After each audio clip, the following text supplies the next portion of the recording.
Alright, today is November 1st, 2011. Time is 10:18 a.m. It's Taylor Rodriguez interviewing Mr. Stuart.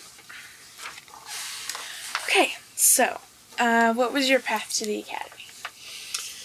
The path I took was twofold. One, in the summer of 1989, I was here at Ball State University working with a summer program that dealt with sophomores in high school from around the state of Indiana. There was one sophomore selected from each of the counties, and 8 more that came from Indianapolis area, Marion County.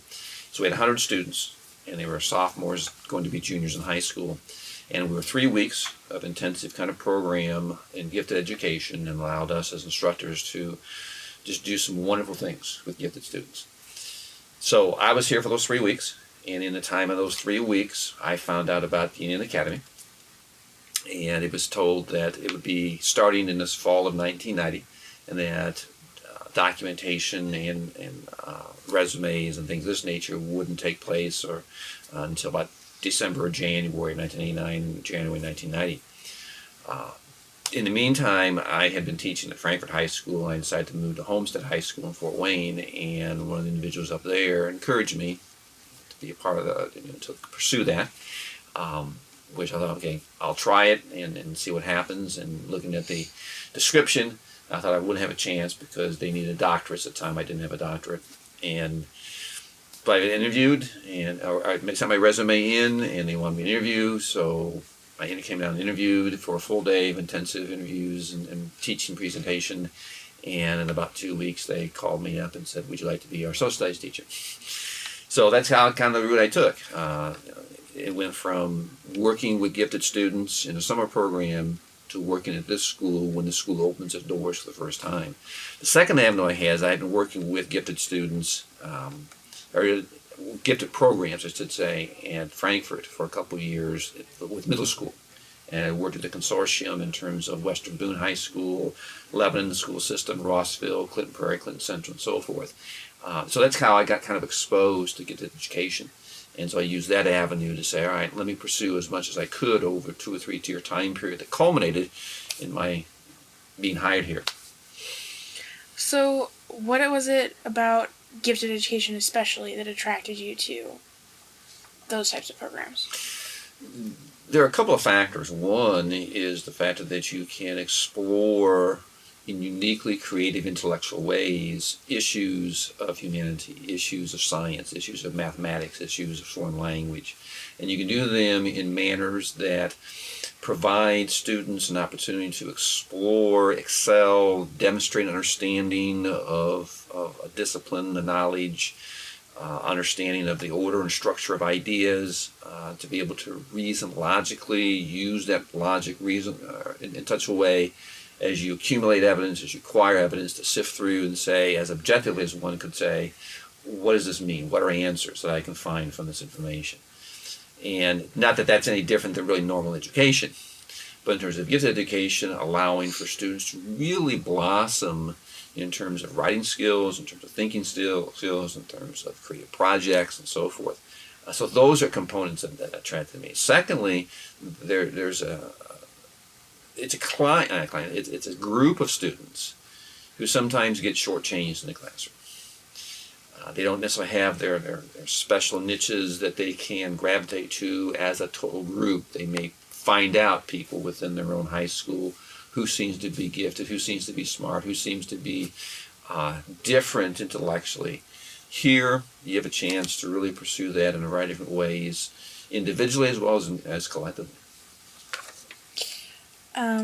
Which aspects of your work at the Academy so far have had the greatest meaning for you? Definitely it's being in the classroom with students, and it's engaging students, and it's attempting to find common grounds with scholarship, with information, with documentation, with primary, secondary resources, with acquiring evidence to analyze, sifting through analyzation of pieces of literature, pieces of speeches, pieces of documents that are legal documents, that are artifacts of some type, and to build then the case, or build cases, I should say, for how human beings have dealt with situations that we find today. situations about poverty, about disease, about war, about peace, about land, boundaries, all the kinds of issues that are engaged in the framework of the human existence and how we work with that. And maybe come to some realizations and some conclusions or some hypotheses about what it is to be human in a globe that seemingly is able to absorb our inconsistencies. So compared to your other teaching jobs, how is the quality or just the dynamic of your interaction with the students different here? It's different because I think there's a conversation that we can have that is rooted in some common knowledge that has been acquired, some common knowledge of documents, common knowledge of readings that have been assigned, knowledge that students will have significant questions about. And those questions we try to answer with not just me, the instructor, giving an answer, giving the concreteness, but to explore what are the possible concrete factors. It's its ability to have a conversation with peers and to explore what seems to be the dynamic of this new piece of evidence we've just discovered, or historians have discovered over the last 4 or 5 years, that now adds some layers of subtle, nuanced pieces of information and knowledge to our story. So that if we're reading biographies that have been written over the last year and a half of people that we are studying in class, I can bring that information and say, here's the new scholarship, here's some piece of information. To encourage students to explore beyond just what they have in a normal textbook, but to say there are various groups of historians and schools of thought that you need to be familiar with as a citizen of this country in order to be able to sift through those components that seemingly have implications for one's value system, have ramifications for policy, have ramifications for how one lives, how one finds a job, how one succeeds or doesn't succeed in the job, so that we can move beyond simply that which is in the classroom, but move it into the life that students are going to lead 4, 5, 6 years down the road. So, speaking on a social scale, how are your relationships with the teachers, the other teachers here, different from that of your previous workplaces? In one capacity, it's not different. I mean, colleagues are colleagues for me, and I try to learn from my colleagues. And when I was at Frankfurt, I was fresh, brand new out of college, going to a school system. And for 13 years, I was able to engage with the peers in my own department, as well as my peers in other disciplines, and associate with them in an intellectual way. I think here it's a little more creative in the process because we have a university campus at our disposal. And we have more time in the course of a day that we can meet as groups in our offices. We can casually walk down to each of our office and say, how's it going? But beyond that, but just not just have that starting point, but to say, here are issues that we're looking at. And I'm exploring and always trying to figure out from the science, math, and foreign language and the English people, what do they have to offer that I can bring in the social studies class? I see my discipline and the social studies discipline as one in which we incorporate significant amounts of information from all the other disciplines, because what happens in chemistry 25 years ago is a fact of history. And its implications then for SARS, vaccines for AIDS, vaccines for common flu and polio and so forth. And so I'm looking also, getting information about where would I go to look at science documentation that I could possibly use in the framework of social studies. Where do I go to math? So from that standpoint, I think it's different. It's not that it's any more special or less special, but I think it's just different in terms of being able to have those kind of conversations. And up until time until I was a division chair, I was an office mate, so I could bounce ideas off the office mate, what works, what doesn't work. But I still think that works even as division chair, because I can still go to my colleagues and say, I want to bounce ideas off of each other, and how can I use this piece of information? Also, there's an interchange of documentation. I think my peers and colleagues are, I don't know if they're are fed up now, but I'm constantly feeding them with documents that I have found and says, is this possible? We can look at our school, look at our discipline, or I'll give documents of science to science people and say, here, could this be useful? I give things to the math people and say, could this be useful, and so forth. And sometimes they scratch their heads and say, what's he doing now? And sometimes I'll send information out, as you probably know, to the entire student body and says, think about this. I think this is a school that allows us as faculty members and as students to really engage beyond the normal classroom setting. That education doesn't stop at the end of 50 minutes, at the end of 2.5 hours, at the end of 75 minutes in lab, whatever it might be.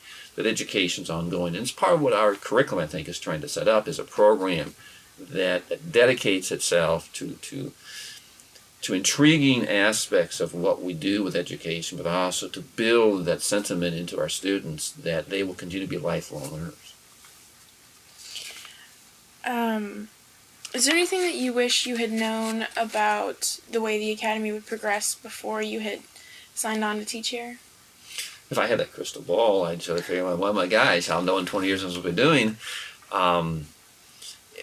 It was such a unique institution when it started that even the people who passed the legislation in the late 1980s probably weren't sure what's going to be this new school. Like charter schools today. You start something with brick and mortar, but the essence of the school is the human that comes in and says, how do I make the vision, which is provide an opportunity for gifted students to come together in a unique academic setting for 2 years and to really broaden themselves and expand themselves. And with all the blood, sweat, and tears that comes through with it, and moments when you think, why am I reading this? To the point that, guys, this is something I've never had exposed to before, and I want to pursue that. I think education is one of those professions that if you had all those things before you started and says 25 years from now I'll be doing this, I think it would take the edge off and kind of spark off, because every day you walk in this profession, there are so many wonderful opportunities to challenge the mental processes that, as Hercule Poirot said, the little gray cells that operate in our heads.